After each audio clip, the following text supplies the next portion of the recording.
šiemet bus ir balandžio 1 jau netrukus. Ar krečiat pokštus, meluojat?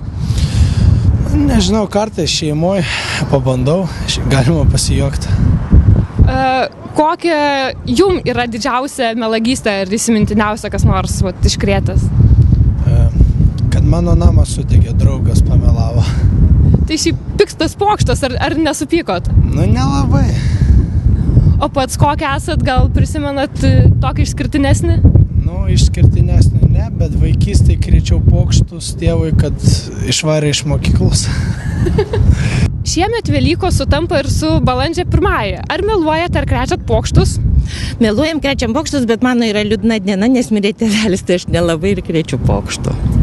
O gal prisimenat iš anksčiau kokį nors įspūdingą pokštą, kurį jums iškrėtė ir iki šiandien galit prisiminti? O Dieve, jūs taip staigiai paklausėt, dabar aš negaliu pasakyti. Nu, gal buvo taip, kad kažkas sumelavo, kad durys atidarytos ir vagys atėjo, bet neprisimenu, kas. O aš buvau išsigandusi, man atrodo, mano vaikai tai iškrėtė mano pokštą. Artėja balandžio 1. Ar meluojat, ar krečiat pokštus? Meluoju visada. Visada meluoju ir noriu taip, kad būtum, tokia diena kaip 1 balandžio, tai norisi biškiui pameluoti, pašypsotis. Ir taip pat. Kad įdomu būtum visiems žmonėms irgi. Kokį tokį linksmiausią pokštą jums pavykę yra sugalvoti? Dabar aš nežinau taip iškart, kad žinot, kaip, kokį pokštą, žinot, daleiskim, skambinu namo.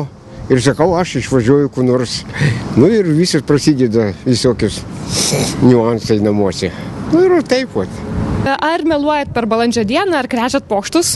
Visada meluojam ir visada krečiam pokštus. O gal prisimenat, kokį geriausią pokštą jums pavyko sugalvoti ir ką nors apgauti?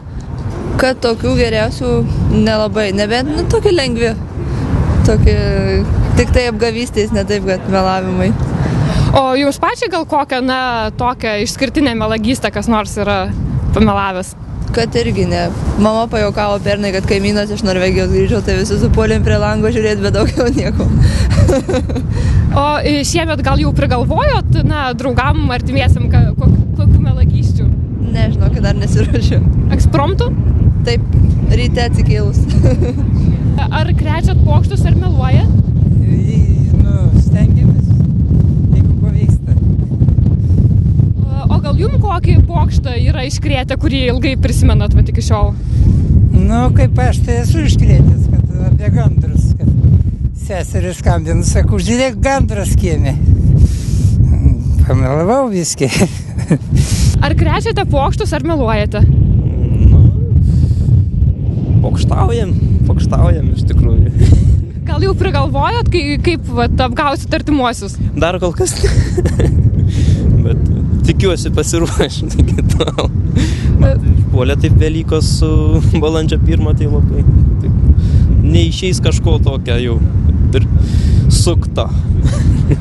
O gal anksčiau esate kam nors taip apgavę suktai, kad iki šiol prisimenat ir nusijuokėt? Dabar net kažkaip neprisiminčiau iš tikrųjų. Tai gal jums kokį išskirtinį pokštą yra iškrėtę? Buvo ten kažkoks toks pokštas iš nežinomo numerio paskambino, sako, tu organizuoji šventę. Kada atvykt kur, ten, su visokiais niuansais. Tai kol įsiaiškinau, kas tai padarė, tai užtruko. Ar nebūna pikta, jeigu kas nors iškrečia pokštą, ir iš pradžių susijaudinat, susinervinat ir tik vėliau suprantat, kadgi balandžio 1? Kažkaip jau atsikėlęs visada pažiūriu kokią dieną, tai jau laukiu pokštų.